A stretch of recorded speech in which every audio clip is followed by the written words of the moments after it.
I bought my girlfriend a book called Cheap and Easy Vegetarian Cooking, which is ideal for her because not only is she a vegetarian, she's reading a book at the moment called Women That Love Too Much, which I think could have the title shortened to Sluts. I got into an argument with my girlfriend. She said, "You treat this house like a hotel."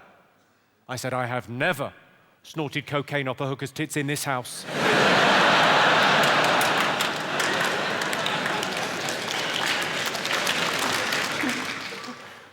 I told my girlfriend the top she was wearing was too revealing. I said, "Jimmy sometimes cries after sex."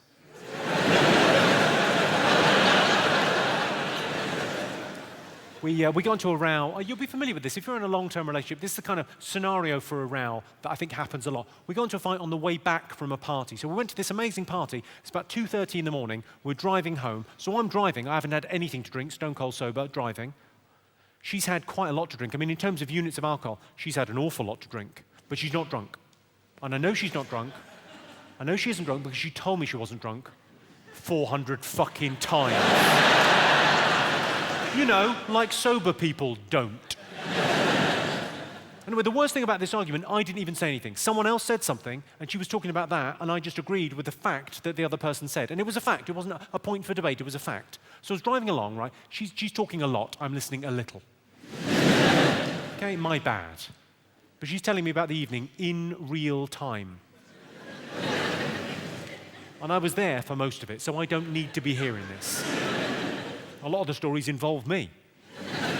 Right, so we're driving along, she tells me the story, and she got to the point, she said, this mutual friend of ours, this girl that we both know, she said, that girl said my dress was short.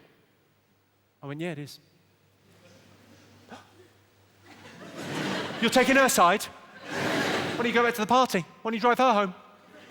It was short. I mean, it was a really short, it was what I would call a greyhound. You call it a greyhound? It was just an inch away from the hair.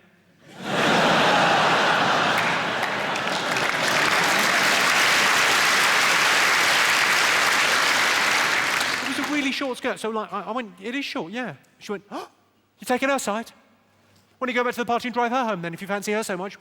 Trying to undermine me, you're saying I've got fat legs? Suddenly fucking Chewbacca's in the car. You never fucking fancy me anymore, you know what the fuck, there's just snot and Next thing I know, like within 20 seconds, she's pulling on the car door. We're doing 40 miles an hour, middle of nowhere, 2:30 in the morning. She's going, I'll walk home, trying to open the car door. She's not wearing a seatbelt because she's pissed. Opening the car door, safer. Opening the car door, I had to stop the car. Because it's dangerous, right? So as soon as I stop the car, she fucks off out immediately, teetering on heels up the road. No coat, no money, no keys, no idea where she's fucking going. I'll walk home, you don't even fucking care, I'll fucking walk home.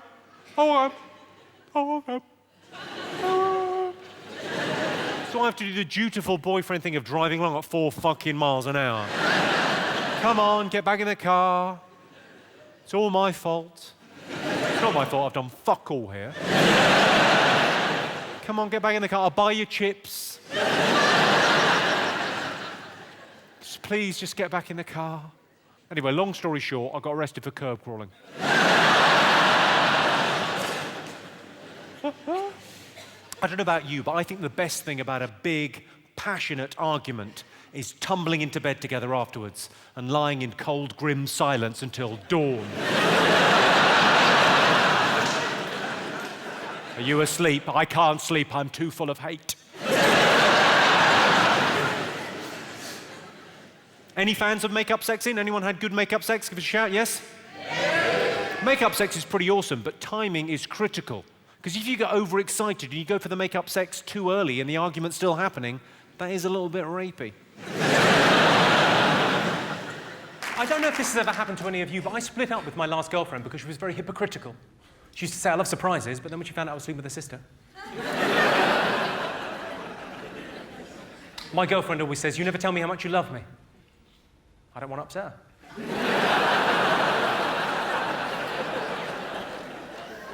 A couple of weeks ago, we were making love, and she had an asthma attack.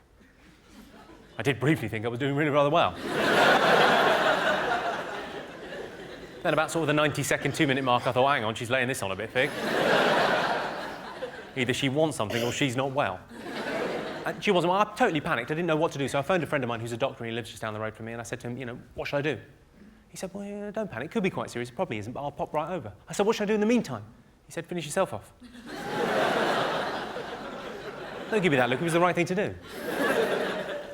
I realised I shouldn't really take the piss out of the asthmatics. They've got enough to worry about. The National Asthmatics Emergency Helpline Service was shut down recently. Apparently a problem with all the obscene phone calls.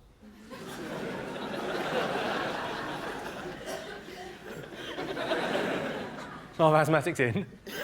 No, I would have heard you. My girlfriend likes to have the lights on during sex, because she likes to be able to read. Which I think is to be encouraged in a girl of her age. I'm kidding! She's actually scared of the dark. That divides people, though, doesn't it? Some people like the lights on, some people always have to have the lights off. I like the lights on during sex. My best mate likes to have the lights off. And fair enough, his missus is a pig. My girlfriend and I, we do a little bit of role play in the bedroom. I pretend to be a swarthy Italian Lothario, and she pretends to be asleep. She gets pretty into it as well. Sometimes she's there for 7 or 8 hours. I'm actually quite conservative, sexually. I tried S&M once. Well, I say I tried S&M. I punched a girl. Who's in a long-term relationship? Give us a shout if you're in a long-term relationship, yes? Oh, loads of us this evening. OK, well, you'll know, as I know, in a long-term relationship, it's all about compromise. It's about finding that common ground, because if you're not both happy, neither of you can independently be happy. No one's happy when the other half has got a face on, are you? So you've got to find that common ground. Here's a good example of compromise from my life. This happens a lot in our house. I want to go out for the evening, a night out. She wants a romantic night in. So as a compromise, we go dogging. We don't. I suggested having sex outside once, and she went, what if someone comes? I said, we'll go home. There's quite a lot of couples in. I can see lots of couples around the place. Have you all had the sexual history conversation? Not all of you, clearly. The sexual history conversation happens about 3, 4, 5 months into a relationship, and the woman says to the man, I'd like to know about your sexual history. And the man thinks, oh, no, you fucking wouldn't. But the woman doesn't just ask once. She keeps on asking until she gets a result. Yeah?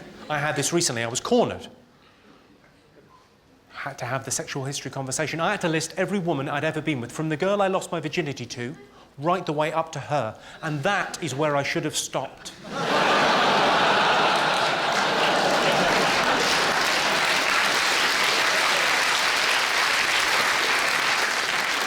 I said to my girlfriend, I said, on Saturday, how would you like to go shopping with the girls, get yourself some new shoes, get your hair done in a different style, and then go out for a couple of bottles of Chardonnay? She said, that sounds brilliant. I said, good, because we're breaking up. Do you ever do this, Glasgow? Do you ever get asked to do the washing up and you do it really badly on purpose so you never get asked again? Do you do that? My girlfriend does that with blowjobs. Seriously, her blowjobs suck. And it's not just me, a lot of my friends have commented. I had one of those serious relationship conversations the other week with my girlfriend where she sat me down and talked at me for about 6 hours. I hadn't realised until then that when a man says he is spoken for, that is quite literally what he means. She said to me, she said, Jimmy, we're at a crossroads in our relationship. Down one road is hard work and commitment, but ultimately, happiness. And down the other road, well, the other road is a dead end. And I said, that's not a crossroads, that's a T-junction.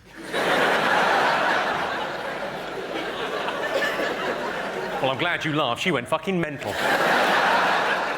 Women ask weird questions. Well, the women in my life have always asked weird questions. My girlfriend said to me recently, she said, which of my friends do you think is prettiest?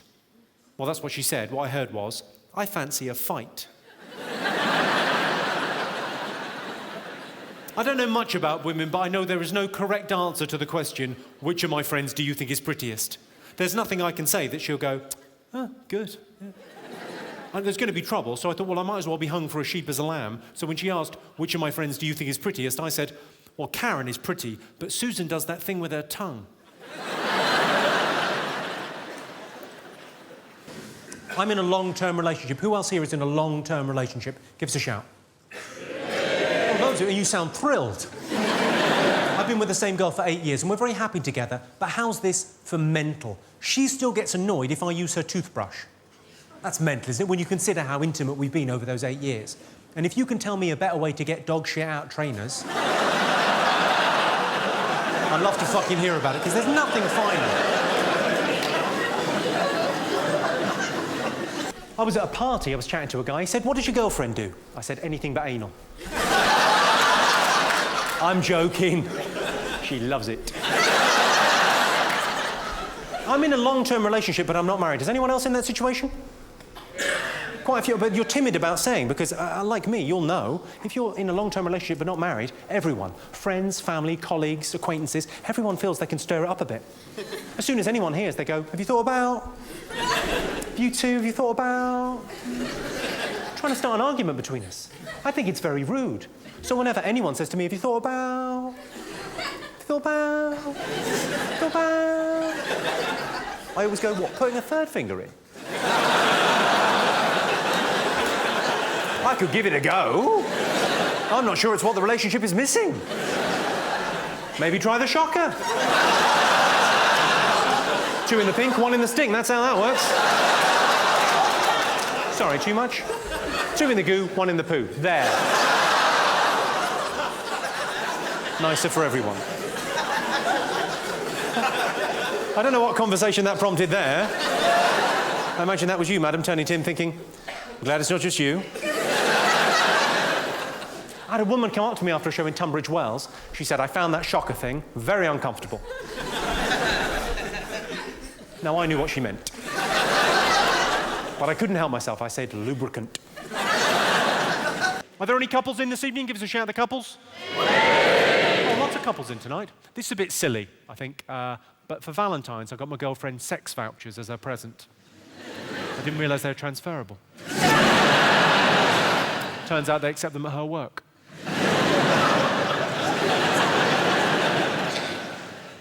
You get to the stage in a long-term relationship where you want to experiment sexually. But, you know, it can be awkward. And what if she finds out? I'm 10 years into a relationship now. Anyone beat that? Anyone longer than 10 years? What's the longest we got in the room? 13. 13? 26. Anyone more than 26? 28? More than 28? How long? Sorry? You've been together for 43 years?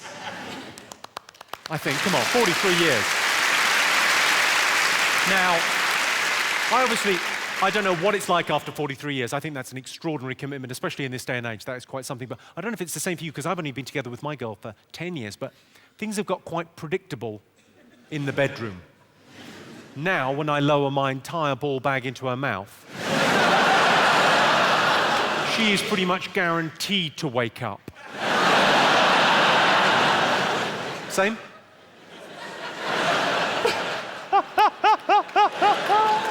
Oh, you couldn't see that? He just went, yeah, same. You look worried on their behalf. They've been married 43 years. Don't panic. They've tried everything. What's your relationship with them? How do you know them? That's your mum and dad? Oh. That's nice. Well, I hope the image of your dad teabagging your mum hasn't...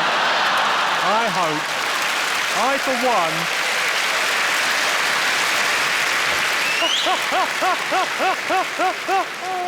I don't know about looking your parents in the eyes again. I don't think you'll be able to drink tea. Hi. Shit, sorry. This will be hard for you to believe. I used to be a gentleman. I didn't used to talk about my sexual exploits, even with close friends. Never kiss and tell. Always just keep it private. It's private life for a reason. Private. Now, I'll talk about anything. It's great for me because it's a catharsis, but also I think it's good for everyone because you talk about things, everyone feels a bit more open and a bit more normal because, there's weird things. Here's an example of an intimate detail I don't mind sharing with you. My girlfriend can't have orgasms during intercourse, but it's not a problem because I can.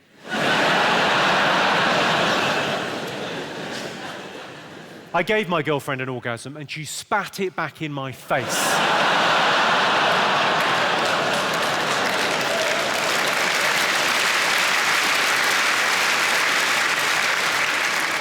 I feel like I've been up here long enough. I can open up a little bit. I can share with you. Glasgow this year, I can share, yes? Okay. My girlfriend has fallen asleep during sex before. That is embarrassing. That is awkward. But not as awkward as the time she woke up during it.